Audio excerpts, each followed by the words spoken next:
बुजुर्ग दोस्तों, अल्लाह का एहसान और उसका करम है।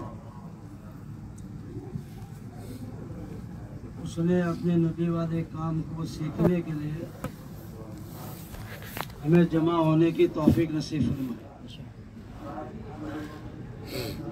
हम काम करने के लिए जमा नहीं हुए, काम सीखने के लिए जमा हुए।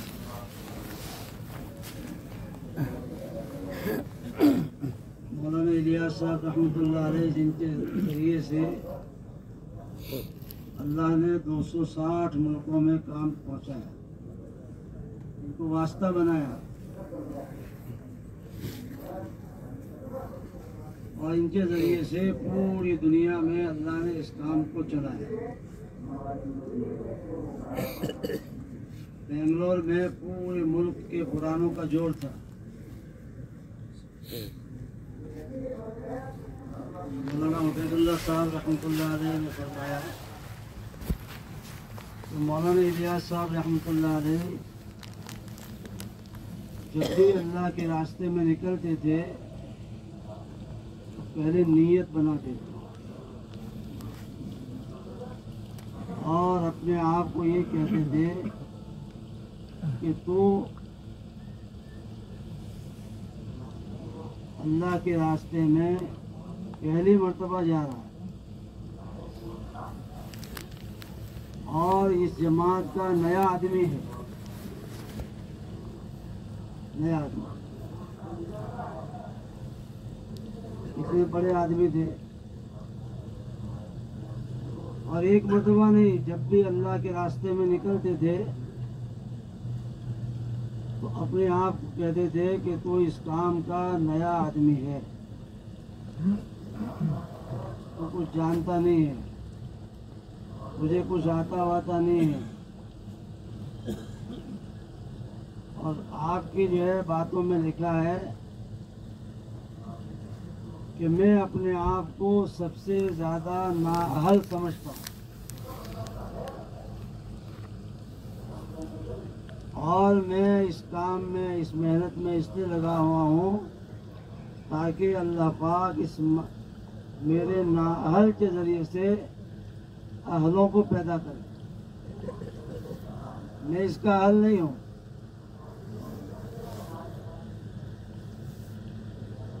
अल्लाह जो है मेरे ज़रिए से अहल लोगों को पैदा करे। आपने फरमाया कि इस काम की रूह, इस काम की जान ये है कि नए नए लोगों को तैयार करना, नए लोगों को तैयार करना। कहते हैं ना भाई, कोई कारखाना चलाना हो, कोई फैक्ट्री चलाना हो, तो हमारे बुजुर्ग कहते हैं कि भाई उसमें कच्चा माल आना चाहिए। कच्चा माल आएगा तो फैक्ट्री चलेगी, और अगर कच्चा माल नहीं आया तो फैक्ट्री बंद हो जाएगी। तो हमारे जरिए से नए नए लोग तैयार हो, नए नए लोग तैयार हो, तो ये काम चलता रहेगा, ये काम आगे बढ़ेगा। तो अभी हम ये जहाँ जमा हुए हैं, ये हमारा काम जो है खूबियों का लेन देन है। हर एक में अल्लाह ने खूबियाँ रखी हैं।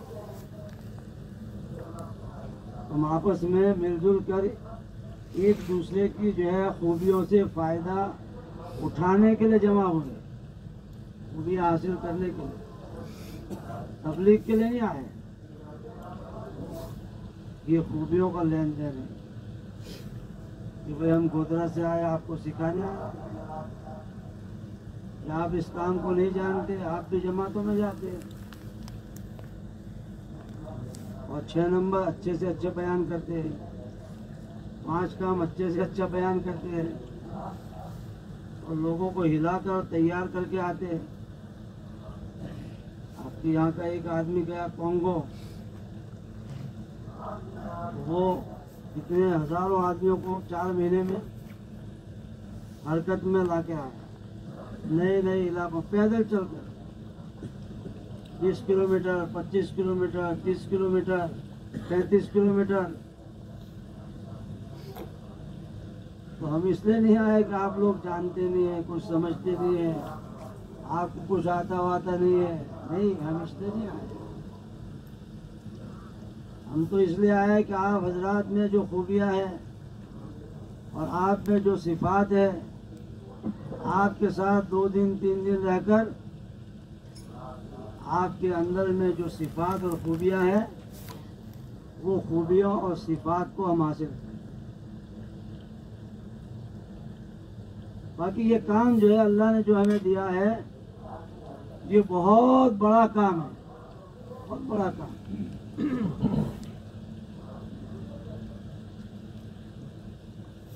ये काम और हम बहुत दूर की बात है, क्योंकि अल्लाह पाक इस काम को उन बंदों को देता था और इस काम के लिए उन बंदों को भेजता था जो बिल्कुल साफ सुथरे होते थे, जिनके दिल भी साफ, जिनके दिमाग भी साफ, जिनकी ज़बानें भी साफ, जिनकी आंखें भी पाक, जिनके कान भी पाक। हुज़ूर अलैहिस्सलाम के बारे में आप उलमा से सुनते होंगे कि आपका मुंह जो है कितना साफ सुथरा रहता था, कि जब भी आप खाना खाते तो खाने के बाद आप अलैहिस्सलातु वस्सलाम जो है खिलाल करते थे, खिलाल करते। खाते खाते जो चीज़ें दांतों में फंस जाती है तो उसको आप खिलाल करके निकालो और सूंघो तो कैसी बदबू आती है, तो आदमी को क्या हो जाए। तो हुजूर सल्लल्लाहु अलैहि वसल्लम अपने जो है दांतों को, अपने मुंह को बिल्कुल साफ सुथरा रखते हैं, क्योंकि आपको जिब्राइल के वास्ते से जो अल्लाह का पैगाम मिला है, उस पैगाम को अल्लाह के बंदों तक पहुंचाना वास्ता है। अल्लाह की बात अल्लाह के बंदों को पहुंचाने के लिए आपको वास्ता बनाया गया है। और जो वास्ते वाली चीज होती है बीच की, वो कैसी होती है? बिल्कुल जो है पक्की और मजबूत और साफ, जैसे ईंट से ईंट को मिलाना होता है, तो बीज के अंदर में भाई क्या होता है? अरे भाई बोलो क्या होता है? सीमेंट होता है और रेती होती है। तो कॉन्ट्रैक्टर जब वो देखता है और सीमेंट में थोड़ा भी गड़बड़ होता है तो क्या कहता है? बोलो भाई क्या कहता है? ये चलेगा नहीं। रेती में थोड़ा भी कचरा होता है तो कहते हैं भाई ये ट्रैक्टर काम नहीं लगेगा, ये रेती काम नहीं लगेगी, साफ सुथरी रेती चाहिए। ईंट से ईंट को मिलाने के लिए रेती साफ सुथरी होनी चाहिए, सीमेंट साफ सुथरा होना चाहिए। इंसानों को इंसान से मिलाने के लिए बीच में जो आदमी हो वो कैसे होने चाहिए? इनका दिल भी साफ होना चाहिए, इनकी आंखें भी पाक होनी चाहिए, इनका दिमाग भी साफ होना चाहिए, इनकी ज़बान भी पाक होनी चाहिए और उनका मुंह भी भाई बोलो ना कैसा होना चाहिए और अपना कैसा होता है। फजर से पहले ही अपने गुटके चालू कर देते हैं। बोलो, अब ये गुटके खा खा के मुंह कैसे हो जाते हैं।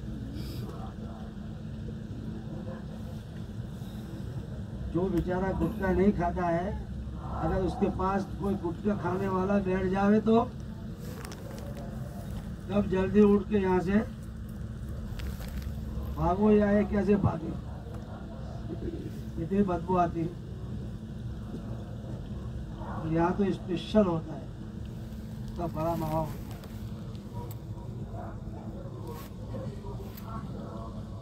हुजूर सल्लल्लाहु अलैहि वसल्लम जो है खाने के बाद फौरन खिलाल करते। खिलाल करना सुन्नत है। आवत के काम करने वालों को भाई सिफात पैदा करो। सिफात क्या सिफात? खाली नमाज़ें पढ़ने की, अमल करने के, तस्बीह पढ़ने की, कुरान पढ़ने का काम, ये अमाल है। सिफात ये है कि भाई हमारे जरिए से हर एक को राहत पहुंचे, हमारे जरिए से किसी को तकलीफ न पहुंचे, ये सिफात। इसलिए आता है हुजूर सल्लल्लाहु अलैहि वसल्लम मिसवाक करते थे। आपका मिसवाक कितनी जगह था? उसमें रसूल अकरम सल्लल्लाहु अलैहि वसल्लम एक रिसाला लिखा है पड़ोस के मुल्क में, डॉक्टर अब्दुल हई साहब हज़रत थानवी रहमतुल्लाह अलैह के खलीफा थे। उसमें लिखा है कि हुजूर सल्लल्लाहु अलैहि वसल्लम 18 मकामात पर मिसवाक करते। कितने मकामात पर भाई? बोलो ना भाई, सुबह का वक्त है, ये तो कहना सुनना अपने ईमान वालों के नफे के लिए आप नहीं जानते, इसलिए हम भी बयान करते होंगे, आपको मालूम होगा। लेकिन एक याद दहानी होती है, याद दहानी से गफलतें दूर हो जाती और ध्यान पैदा हो जाता। इसलिए अल्लाह पाक में उलमा कहते हैं कि कुरान में जो मकसद की आयत बयान की है, मकसद, उससे पहले जो आयत उसमें तरतीब दी है वो याद दहानी की आयत। मुज़क्किर फ़इन्न ज़िक्रा तनफ़उल मोमिन, कि याद दहानी करना ईमान वालों को क्या करता है भाई? फिर इसके बाद वमा खलक़तुल जिन्न वल इंसा इल्ला लियअबुदून, कि पहले याद दहानी फिर मकसद। ये जो हमारा मुज़ाकरा है वो इसलिए नहीं है कि आप हजरात जानते नहीं हैं, आपको इसका इल्म नहीं है, आप इससे जो है नावाकिफ है। सब माशाल्लाह वाकिफ है, चीज़ों को चलाने वाले, हल्कों को चलाने वाले, शहर चलाने वाले, ज़िले चलाने, ये मजमा है। ये नावाकिफों का मजमा थोड़ा है, ये तो वाकिफ लोगों का मजमा। ये जो मुज़ाकरा होता है वो इसलिए नहीं होता कि आप हजरात इसको जानते नहीं हैं, आप इससे नावाकिफ है। तो मैं ये अर्ज कर रहा था कि हुजूर सल्लल्लाहु अलैहि वसल्लम 18 मकामात पर मिसवाक करते थे। 18 मकामात, इसमें आपका एक मिसवाक लिखा है कि आप सल्लल्लाहु अलैहि वसल्लम जब अपनी घर की जमात में जाते, अभी इज्तिमा पूरा हो जाए तो हर एक अपनी घर की जमात में जाएगा नहीं? बोलो भाई, घर में भी जमात है ना, बीवी है, बच्चे हैं, अब्बू है, अम्मी है, बहनें हैं, बच्ची है, सब। डॉक्टर साहब ने लिखा है कि हुजूर सल्लल्लाहु अलैहि वसल्लम जब घर में जाते थे तो घर में जाने के बाद पहला जो काम करते थे, घर की जमात में रहने के लिए वो क्या करते थे? बोलो भाई, क्या करते थे? मिसवाक करते थे।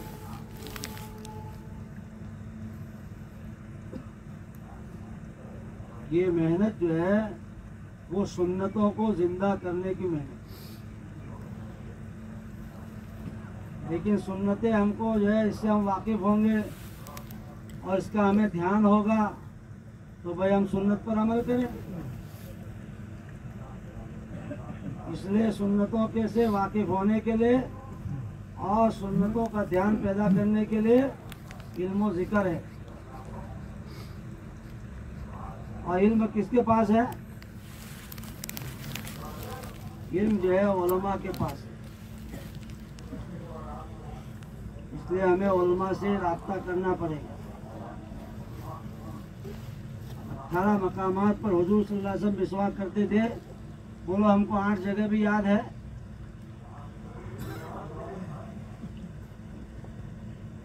इल्ला माशाअल्लाह कोई ऐसा बंदा होगा कि जिसको मालूम।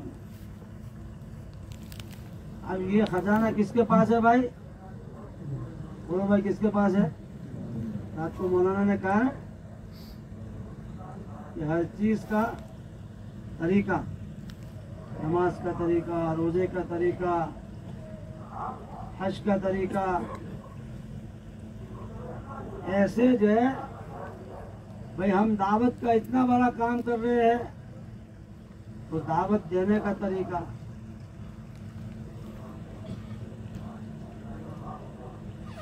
तो हुजूर सल्लल्लाहु अलैहि वसल्लम का एक मिसवाक है कि आप सल्लल्लाहु अलैहि वसल्लम जब घर में दाखिल होते थे तो घर में दाखिल होने के बाद सबसे पहला काम क्या करते थे भाई? घर की जमात में आ गए और आप सल्लल्लाहु अलैहि वसल्लम का जो है ईदैन का मिसवाक। ईद पढ़ी ना? ईद सबने पढ़ी ना भाई? ईद की सुन्नतों में एक सुन्नत जो जिक्र करते हैं कि हुजूर सल्लल्लाहु अलैहि वसल्लम ईद के दिन ईद की नीयत से मिसवाक करते थे।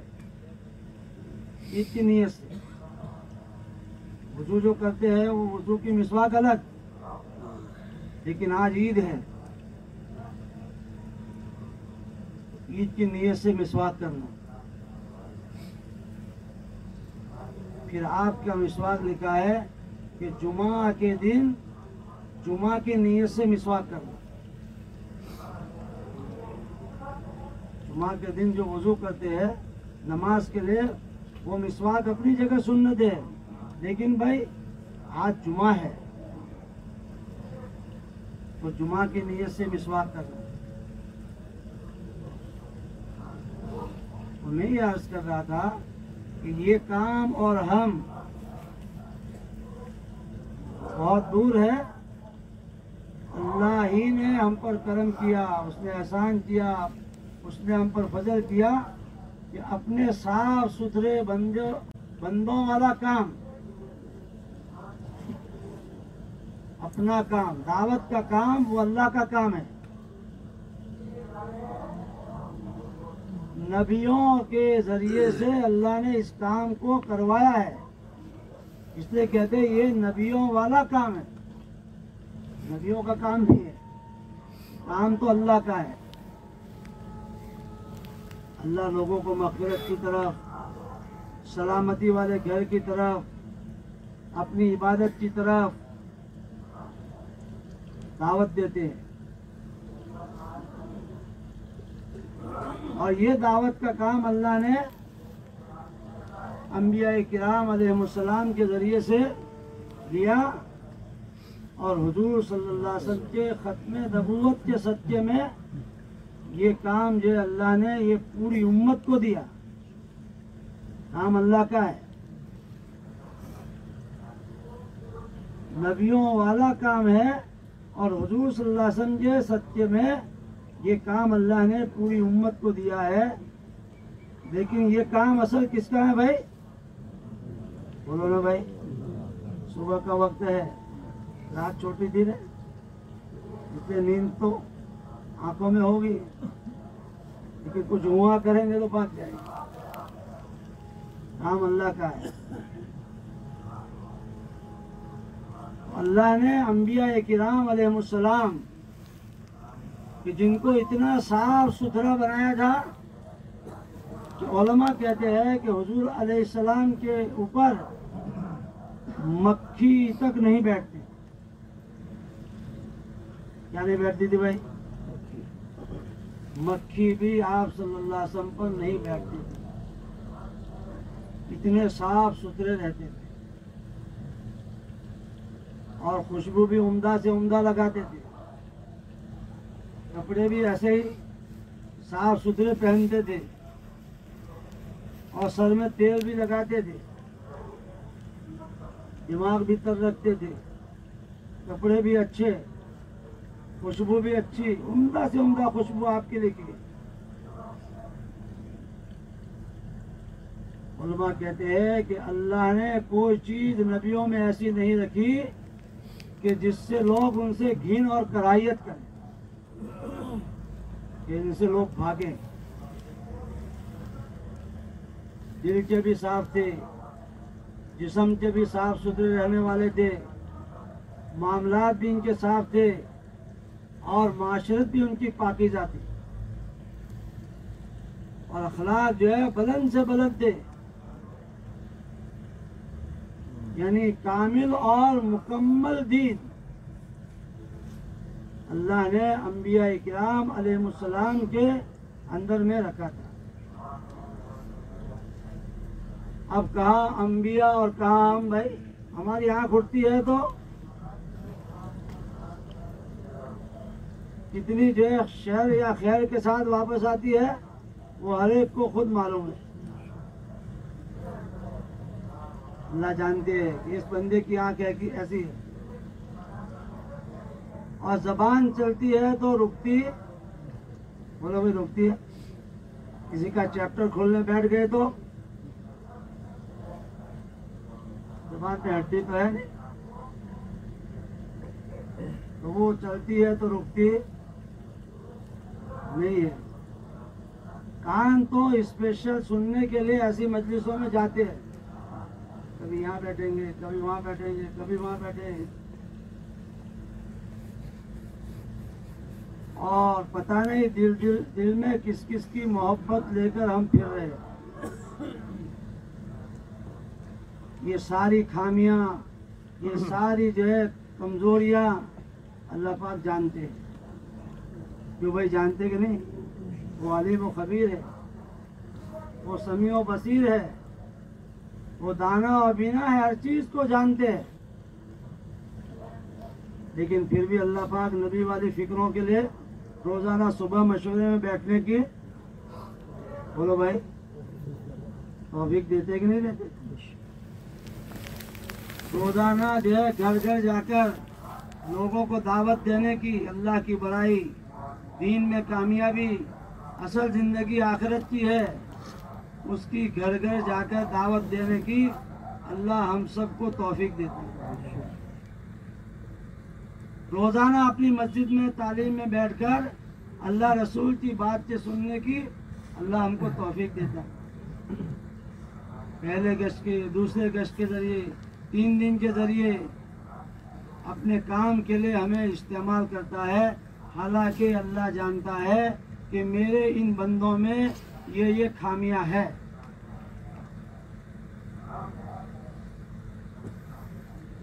तो भाई और दोस्तों बुजुर्गों, सबसे पहला तकाजा ये है, सबसे पहला तकाजा ये है कि हम में से हर आदमी अल्लाह का शुक्र अदा करे। क्या अदा करे भाई? बोलो ना भाई, जरा पीछे से आवाज आए तो अच्छा है। क्या अदा करे भाई? कि कहाँ हम और कहाँ ये काम।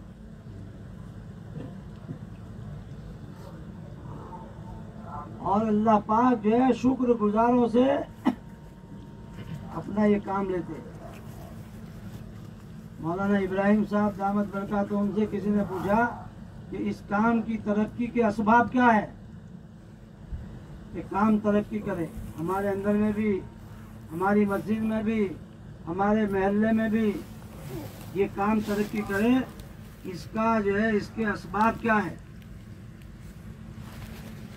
मौलाना ने फरमाया ये तो अल्लाह ने कुरान में साफ कह दिया है कि जो हमारी नेमतों की शुक्रगुजारी करेंगे हम उनके पास नेमतों को बाकी रखेंगे और नेमतों में इजाफा करेंगे। तो भाई हम में से हर आदमी ये चाहता है कि काम में तरक्की हो। अरे भाई चाहते नहीं चाहते, बोलो ना भाई। और हमारे यहाँ महल्ले और मस्जिदों में काम तरक्की पर जाए तो इसका पहला तकाजा क्या है कि भाई हम शुक्रगुजार बने। मौलाना इलियास साहब, मौलाना यूसुफ साहब ये शुक्रगुजार बंदों में थे। मौलाना इलियास साहब के वालिद साहब थे मौलाना इस्माइल साहब रहमतुल्लाह अलैह। बंगले वाली मस्जिद में वो आए थे छूटने के लिए, बड़े मशहूर हो गए थे। मशहूर कैसे हो गए थे कि इनके दम में बड़ा दम था। मौलाना उबैदुल्लाह साहब ये फरमाते थे कि मौलाना इस्माइल साहब के दम में, बोलो भाई, दम था, बड़ा दम था कि जिसको भी दम करते क्या हो जाता। और दम करने के लिए कोई स्पेशल कोई सूरतें नहीं पढ़ते थे, कोई वजीफा नहीं पढ़ते थे। लिखा है कि अगर इस्तिंजे से निकले और कोई जो है आया कि हजरत मेरी बीवी के सर में दर्द है, इतना धागा पढ़ दो,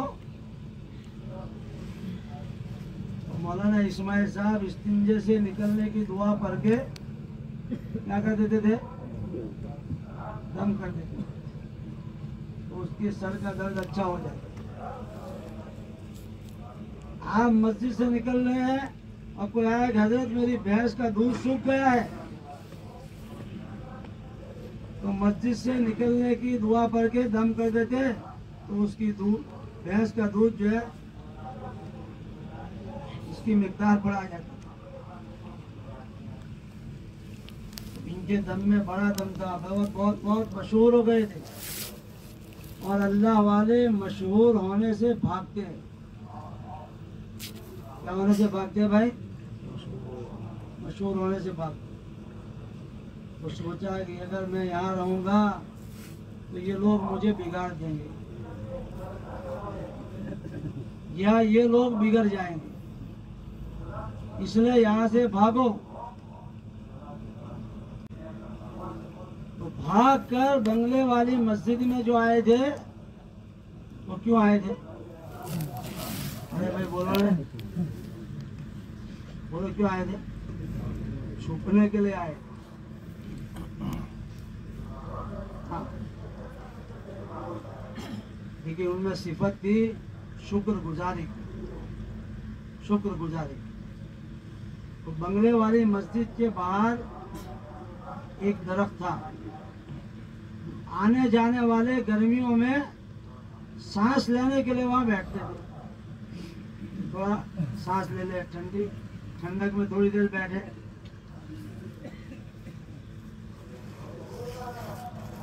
मौलाना इलियास रहमतुल्लाह अलैह के जो वालिद साहब थे मौलाना इस्माइल साहब, वो बंगले वाली मस्जिद से निकलकर बाल्टी लेते और रस्सी लेते और वहाँ एक कुआं था, उस कुएं से निकालकर उन कसम पुरुषों को न जान न पहचान। आज हम भी खिदमत तो करते हैं, लेकिन किसकी करते हैं भाई? और भाई किसकी करते हैं? मारूफ मारूफ लोगों की करते हैं, जान पहचान वालों की करते हैं। और उलमा सुना है एक जमाना ऐसा आएगा कि लोग मारूफ मारूफ लोगों को सलाम करेंगे, जाने पहचाने लोगों। गश्त में हम निकलते हैं तो भाई गश्त के उन्वान पर, क्योंकि हमारी ज़रूरत होती है, सबको सलाम करते हैं। लेकिन गश्त के अलावा कारोबार के लिए जा रहे हैं या आपने किसी काम के लिए घर से निकले हैं, कितने मुसलमान बैठे हुए, कुछ यहाँ है, कुछ यहाँ है, कुछ वहाँ है, कुछ इधर है, कोई साइकिल पे आ रहा है, कोई पैदल आ रहा है। बताओ भाई सलाम कितनी मर्तबा करते हैं। और हुजूर सल्लल्लाहु अलैहि वसल्लम ने मक्का से जब मदीना हिजरत की तो आपने उम्मत को सबसे पहली जो तालीम दी वो किसकी तालीम दी? आपस में इसका रिवाज डालो भाई, सलाम का। लेकिन हम लोग क्या करते हैं? खास खास लोगों को सलाम करते हैं, खास खास। ये मेहनत जो है वो सुन्नतों को जिंदा करने की मेहनत है, सिफात को पैदा करने की मेहनत है।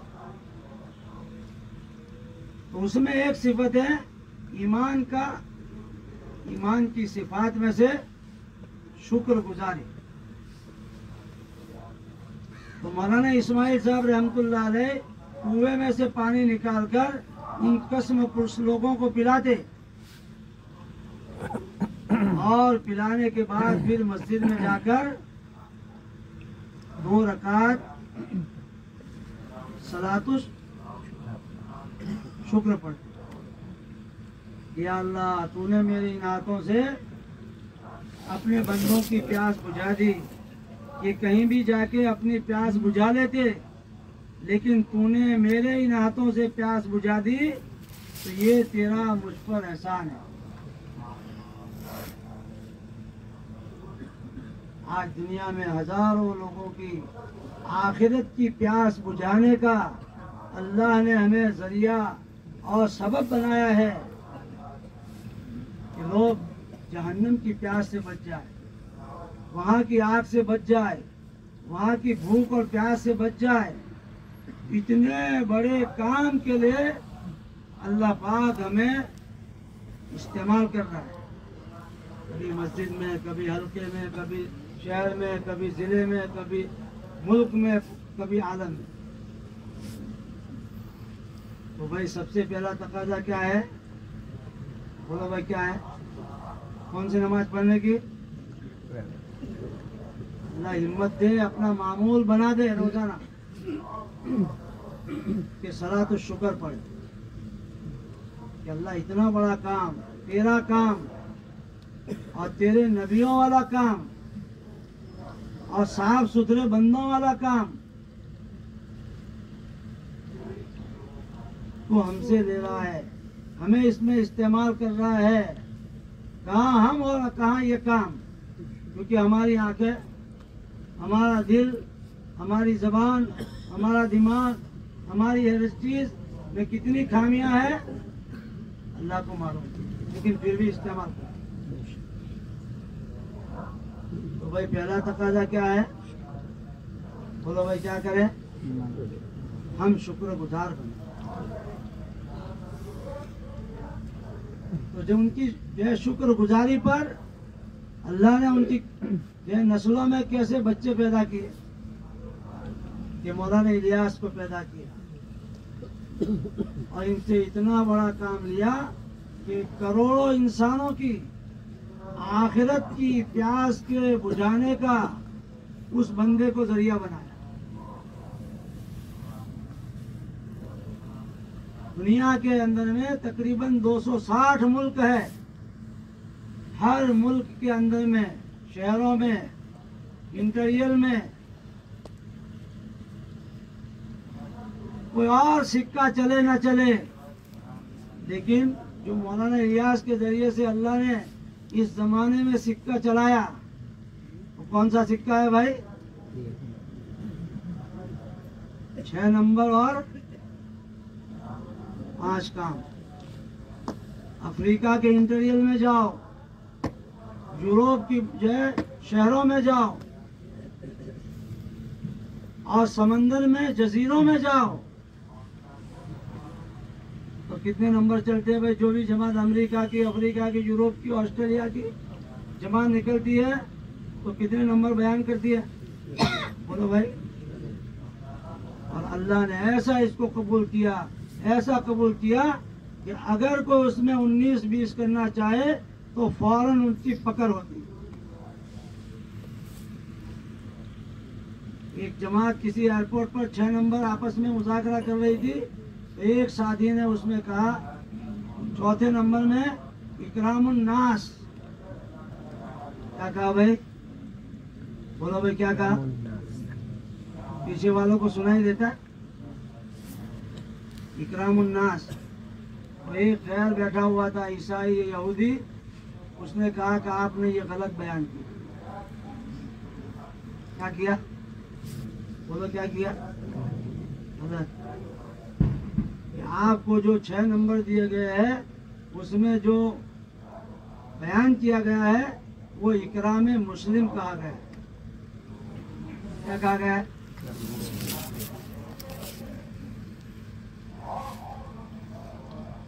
अमेरिका में जाओ तो यही, अफ्रीका में जाओ तो यही, यूरोप में जाओ तो यही, ऑस्ट्रेलिया में जाओ तो यही, और शहरों में जाओ तो यही, समंदर में जजीरों में जाओ तो ये, और इंटीरियर में, अफ्रीका के इंटीरियर में जहाँ 8-10 मकान है वहाँ भी मस्जिद व जमातें बनी हुई है और वहाँ से भी जमातें 3 चिल्ले की निकलती है और वो भी 5 काम और 6 नंबर।